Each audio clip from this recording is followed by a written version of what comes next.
Apa kebaikan yang akan kita banggakan di depan Allah Subhanahu wa taala? Astagfirullah. Sekelas sahabat Utsman bin Affan saja beliau menangis padahal berjuang bersama Rasul.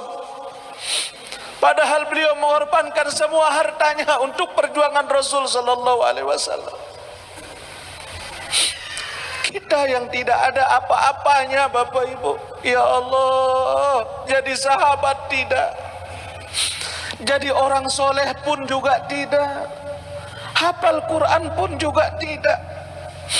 Allah panggil kita, kita malah menjauh dari Allah Subhanahu wa taala. Wa akhiru manzilim min manazilid dunya, kata Nabi, merupakan tempat tinggal terakhir setelah kita meninggalkan dunia ini. Ya Allah, makin Bapak Ibu sila, kita punya lampu di dalam rumah kita, kelap-kelip banyak, bersama anak-anak kita, kita bahagia, istri kita, kita senang bersama mereka. Tapi sudahkah kita persiapkan dikala kita terbaring kaku sendiri di alam kubur kita, anak-anak tidak ada, istri meninggalkan kita, suami lupa dengan kita. Makanya Rasulullah SAW mengatakan, yang akan menjadi teman terbaik tiang pelonggo sami adalah amal yang kita sampaikan di dunia. Bismillahirrahmanirrahim.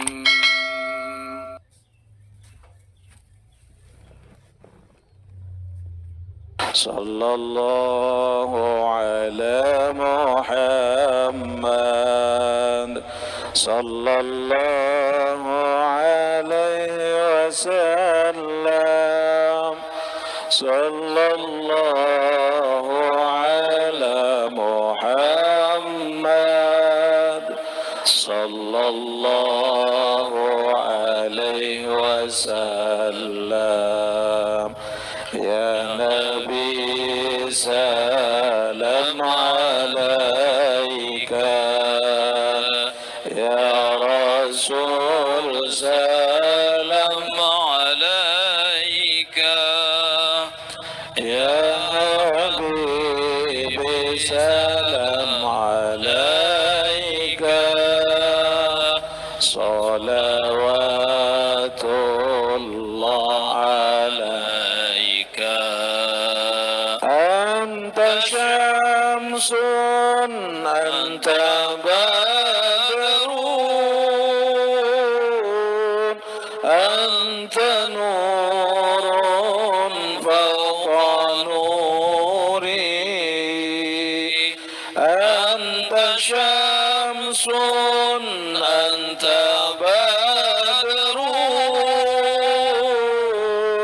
anta nurun fawqa nuri, anta iksiru awali, anta misbahus suduri. Ya Nabi salam alaika, ya Rasul salam alaika. Tempat terakhir daripada tempat tinggal kita di dunia, itulah kubur. Fa inna ja minhu ba'dahu aisaru minhu. Barang siapa yang berhasil melewatinya dengan kebaikan, maka akan baiklah yang akan mereka dapati pada kehidupan setelahnya. Berarti setelah kematian itu ada kehidupan. Tukhrijul hayya minal mayyiti wa tukhrijul mayyita minal hayyi. Jadi kita ini dijadikan oleh Allah Subhanahu wa taala dari tidak ada menuju ada. Dari ada akan kembali tidak ada. Maka itulah kita hakikatnya sesungguhnya dalam hidup ini. Barang siapa yang baik yang mereka dapatkan di alam kuburnya, aisaru minhu ba'dahu, maka baiklah yang akan mereka dapatkan hingga mereka sampai kepada negeri akhirat. Wa illam yanju minhu fama ba'dahu asyaddu minhu. Akan tetapi jikalau mereka tersesat di dalam kuburnya, jikalau mereka pedih yang mereka rasakan dalam kuburnya, fama ba'dahu asyaddu minhu, maka setelah kubur itu akan lebih dahsyat daripada di alam kubur. Na'udzubillah. Dengan hadis ini para jamaah, yang menyebabkan Sayyidina Umar bin Khattab lebih takut melewati kubur daripada beliau membaca kisah tentang api neraka. Ada khadim daripada Sayyidina Utsman bin Affan, pembantu beliau. Beliau melihat Sayyidina Utsman bin Affan dalam setiap kondisi, dalam setiap keadaan, setiap Sayyidina Utsman bin Affan membaca kisah-kisah tentang neraka, beliau menangis. Akan tetapi kata pembantunya beliau, menangisnya Utsman bin Affan dikala membaca tentang pedihnya api neraka, lebih menangis lagi Utsman bin Affan dikala beliau melewati kubur. Makanya ini khadimnya beliau bertanya, "Ya Sayyidi, wahai tuanku, kenapa dikala engkau membaca kisah-kisah tentang neraka engkau memang menangis, tapi menangisnya engkau itu biasa-biasa saja. Namun tidak, jauh tidak dengan dikala engkau melewati suatu kuburan, yang dimana setiap pelungguh melewati kuburan itu engkau pasti menangis, dan menangismu hingga 3 hari 3 malam tidak akan engkau berhenti dari tangisanmu." Telu jelu telu malam nangis Sayyidina Utsman bin Affan dikala beliau lewat dari kubur. Lamun ita nangis apa ndek? Lamun lalu jok kubur, apa jari bicara dari kubur? Pasti caleg derausang. Pasti pemilihan sekarang semendak iya lain cerita. Kalau Utsman bin Affan, jangankan beliau masuk ke dalam satu pemakaman, lewat saja bergetar hatinya. 3 hari 3 malam beliau menangis. Hingga beliau berkata kepada khadimnya, "Wahai pembantuku, bagaimana aku tidak akan menangis? Karena setiap aku melewati kubur, aku ingat dengan satu hadis Nabi sallallahu alaihi wasallam yang mengatakan, al-qabru awwalu manzilin min manazilil akhirah wa akhiru manzilin min manazilid dunya." Yang namanya kubur itu adalah tempat pertama sebelum akhirat dan tempat terakhir daripada kehidupan dunia. Barang siapa yang baik yang mereka temukan di alam kuburnya, maka baiklah mereka sampai seterusnya. Dan barang siapa yang tersesat di alam kuburnya, maka lebih dahsyat tersesatnya, lebih dahsyat azabnya lagi setelah mereka lewat daripada kubur. Kata Utsman, "Aku tidak tahu bagaimana keadaan kuburku setelah aku meninggal." Pendakwah terkenal Indonesia, Abdullah Gimnastiar, yang menderita osteokondrosis progresif selama lebih dari 20 tahun. Ini yang berkata Utsman bin Affan, sahabat Rasulullah yang banyak menghabiskan hartanya di jalan Allah untuk berjuang menamati perjuangan baginda Rasulullah sallallahu alaihi wasallam. Hartanya habis. Sekarang kita Bapak Ibu, apa kabar kubur kita? Apa kabar tempat tinggal dikala kita akan meninggalkan dunia ini? Kita pergi pagi pulang petang mencari nafkah, banting tulang peras keringat. Kepala jadi kaki, kaki jadi kepala, saking kita cari uang. Tapi sudahkah kita siapkan kabar terbaik untuk kubur yang akan kita tempati? Bagaimana nasib kubur saya? Bagaimana nasib saya di dalam kubur nanti berembe, nasib pelunggu hendak? Sudahkah kita tanya masing-masing? Kita banyak memperbaiki rumah kita, sekali ngerehab dengan biaya yang sangat mahal. Tapi sudahkah kita persiapkan tempat tinggal kita dikala kita akan mati yang tidak akan bisa kita rehab dengan diri kita sendiri? Ya Allah, Bapak Ibu. Astagfirullahaladzim. Ya Allah. Sudahkah kita bertanya tentang persiapan apa yang akan kita bawa menuju Allah? Ya Allah.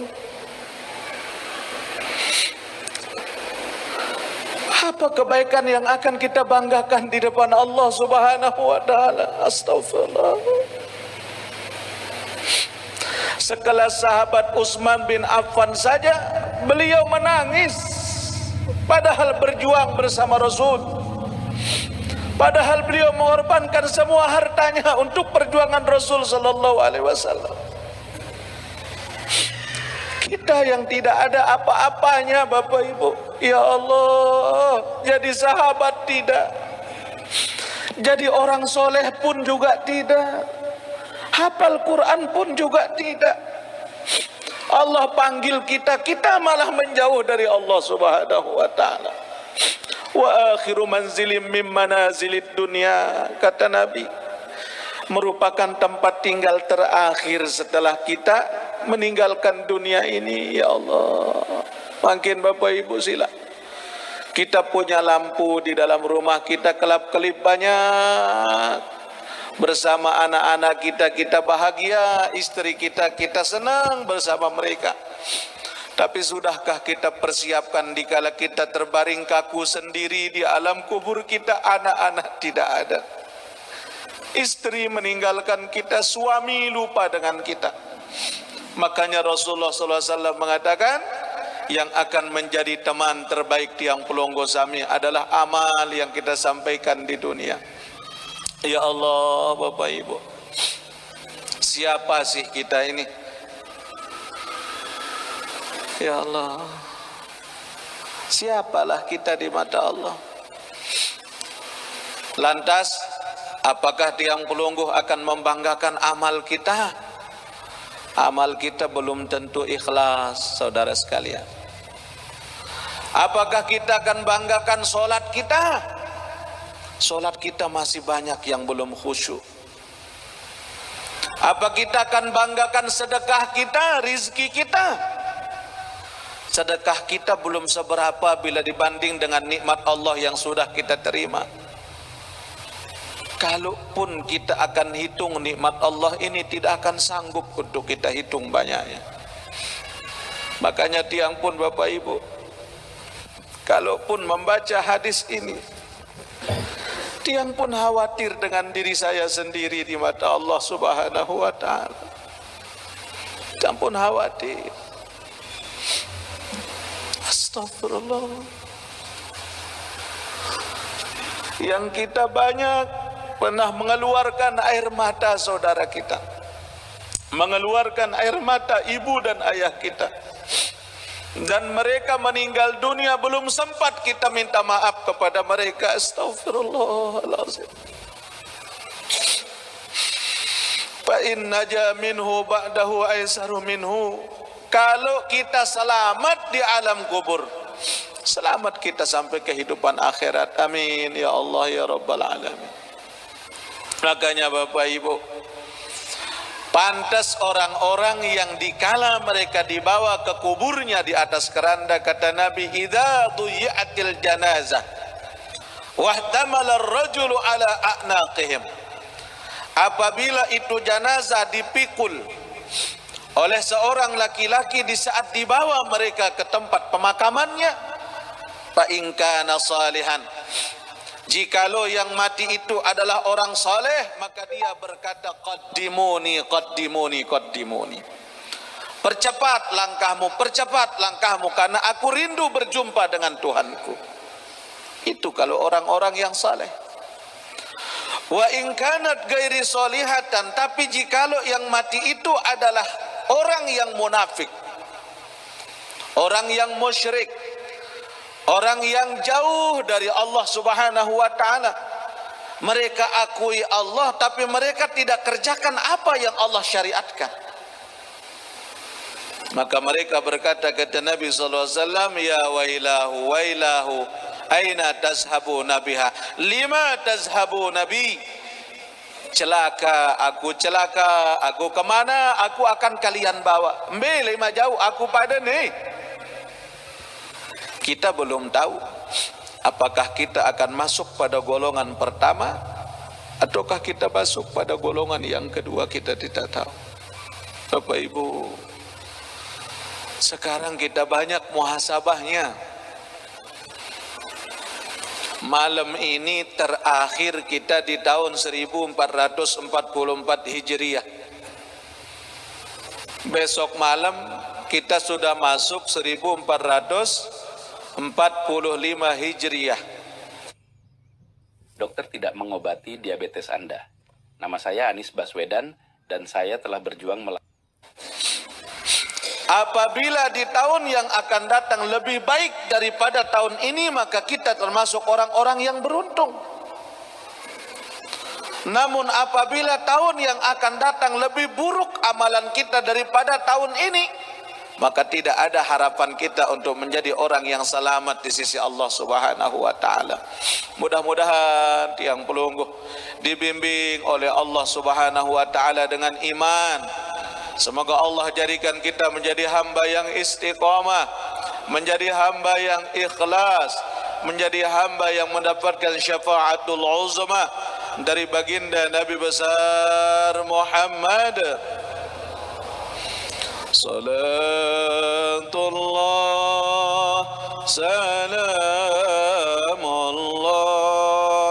ala taha Rasulillah. Salatullah salamullah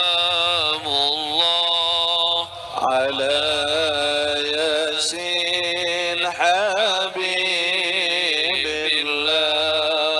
Tawassalna bismillah wa bil hadi Rasulillah wa kulli mujahidin lillah bi ahlil badri ya Allah. Salatullah salamullah ala taha Rasulillah. Salatullah salamullah ala yasin habibillah. Allahumma salli wa sallim wa yubarik alaihi. Wa yuqalu أن الأرض تنادي كل يوم 5 مرات. Dan dikatakan bahwa kubur itu setiap hari itu dia selalu berseru kepada kita semua dengan 5 panggilan. Semua kita setiap hari kubur itu memanggil kita. Tapi tiang pelunggu Sami tidak ada yang bisa mendengarkan teriakan daripada kubur yang akan kita tempati itu. Yang mendengar semuanya adalah semua makhluk Allah. Illa thaqalain, kecuali 2 makhluk yang tidak bisa mendengarkan panggilan itu. Siapa? Jin dan manusia. Malaikat pun mendengarkan panggilan daripada kubur itu. Binatang-binatang melata yang ada di bumi mendengar panggilan itu. Bahkan binatang-binatang yang ada di dalam lautan mendengar panggilan itu. Walau sam'ahu, jikalau manusia dan jin itu diberikan pendengaran oleh Allah untuk mendengar panggilan kubur yang selama setiap hari 5 kali memanggil kita, lasaik, maka pingsan mereka, dan pingsannya adalah setengah daripada mati. Allah, bagaimana seremnya jamaah? Annal arda tunadiya kulla yawmin 5 marrat. Bumi itu selalu memanggil manusia kulla yaumin, setiap hari 5 marrat, 5 kali. Kita dipanggil oleh kubur kita. Kubur yang mana yang memanggil kita? Wallahu a'lamu bishawab. Kita tidak tahu. Awwalu nida, di antara panggilan pertama daripada kubur itu, taqulu ya bana Adam anta tamshi ala zahri wa masiruka ila batni. Panggilan kubur yang pertama jok tiang pelungguh, kubur itu berkata, ya bana Adam, wahai semua keturunan Adam, tamshi ala zahri wa masiruka ila batni. Kalian berjalan berlenggak-lenggok di atas punggungku. Kalian berjalan kemanapun maunya kalian di atas punggungku. Aku biarkan kalian, kata kubur. Wa masiruka ila batni, tapi kalian belum tahu bagaimana nasibmu dikala kalian sudah masuk ke dalam perutku. Kalian berjalan kemanapun kalian mau. Kalian beramal apapun amal yang kalian mau. Kemanapun kalian berjalan, ke tempat yang baik, ke tempat maksiat, ke tempat ibadah, ke tempat yang jauh dari Allah. Tapi ingat, kata kubur, kamu tidak akan bisa kemana-mana dikala kalian sudah masuk ke dalam perutku. Ya Allah, Bapak Ibu, kita tiap hari berjalan ke kantor, tapi di kantor kita tidak ingat Allah. Bismillahirrahmanirrahim. Assalamualaikum warahmatullahi wabarakatuh. Alhamdulillah, salatu wassalamu ala rasulillah Sayyidina Muhammad bin Abdullah wa. Kita tiap hari berjalan ke pasar, tapi kita berjual masih saja curang. Kita berjalan di muka bumi dengan congkak dan sombongnya. Kita berjalan padahal ini milik Allah. Kematian kita tidak tahu kapan datangnya kematian itu. Wa masiruka fi batni, kalian tidak akan mampu kemana-mana ketika kalian itu berada di dalam perutku. Bekal apa yang sudah kalian siapkan? Bekal apa, Bapak Ibu? Tanyakan pada diri kita masing-masing. Ya Allah, bekal apa yang aku bawa ya Rabb? Amun bekal dunia, Bapak Ibu, mungkin kita sudah cukup dari bekal dunia kita. Pelunggu Sami sudah jadi orang sukses, kita sudah jadi pengusaha, kita sudah jadi pejabat, iya sudah kita dapatkan. Tapi bagaimana dikala kita sudah mati? Masihkah kita semulia kita di dunia? Belum tentu. Belum tentu. Allahu Akbar. Makanya kata Imamul Ghazali, semakin besar porsi dunia pada hati kita, maka semakin kecil porsi Allah dalam diri kita. Semakin besar dunia ini dalam hati kita, semakin kecil tempatnya Allah dalam diri kita. Kalau kita punya dunia, tidak pernah telat kita kejar dunia kita. Bahkan dagangan kita, barang kita tengah malam datang, sebelum subuh kita sudah berangkat ke pasar. Tapi dikala panggilan Allah yang memanggil kita, kita tinggalin panggilan Allah. Yang penting ini dunia saya selesai terlebih dahulu. Ya Allah, Bapak Ibu, padahal dunia ini kita yang akan meninggalkan dunia sebelum dunia yang akan meninggalkan kita. Bapak Ibu, kita capek cari dunia. Ya Allah, nggih. Apalagi kalau kita punya anak, tanggung jawab kita banyak, belum anak kuliah, belum anak sekolah, belum uang kos, belum ini itu sebagainya. Kita cari nafkah semuanya. Tapi ingat, ku ampusakum wa ahlikum nara. Kata Allah, jagalah dirimu dan keluargamu dari azab api neraka. Tidak hanya diri kita, tidak hanya diri tiang pelungguh, tapi keluarga kita, jaga mereka kata Allah dari api neraka. Kenapa?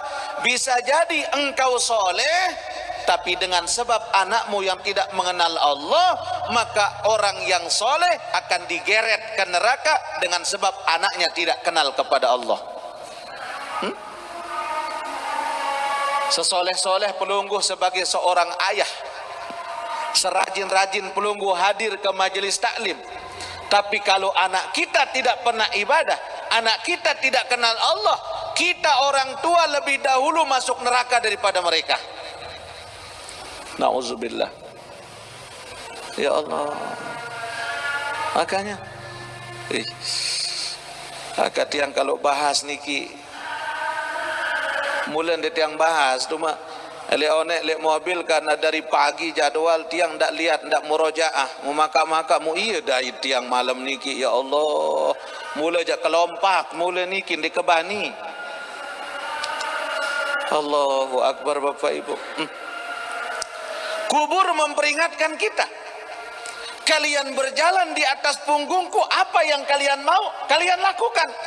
Tapi ingat, suatu saat dikala kalian sudah masuk ke dalam perutku, aku tidak akan peduli siapa kalian. Sekarang yang jadi pertanyaan kita, bekal apa yang sudah kita persiapkan? Ara wasiap Ibu, ara wasiap. Lagu sakanan dek siap penuh yang den bersapa kenca semeton. Ya Allah, ini kita dipanggil, entah kita tidak tahu posisi yang mana yang memanggil kita, entah seperti apa kita, apa yang kita banggakan, tidak ada. Bahkan Bapak Ibu, kata Rasul sallallahu alaihi wasallam, 3 langkah terakhir orang yang mengantarkan kita ke tempat pemakaman.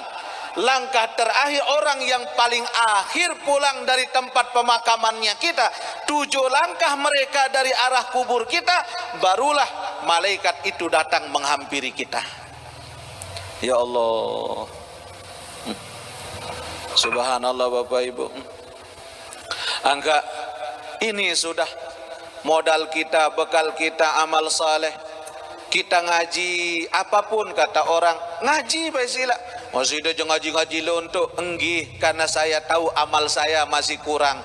Makanya saya memperbanyak bekal, karena saya tidak yakin saya bakal selamat nanti di sisi Allah apa tidak, wallahu alam. Bayar listrik dari 1 juta jadi 100.000 gara-gara pakai produk ini. Iya benar. Masya Allah. Karena ayo kita azan dulu. Wallahu taala alam bisawab. Rabbana ya Rabbana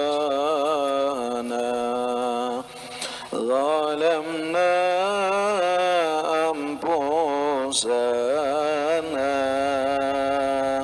wa illam taghfir lana wa tarhamna lanakunanna minal khasirin.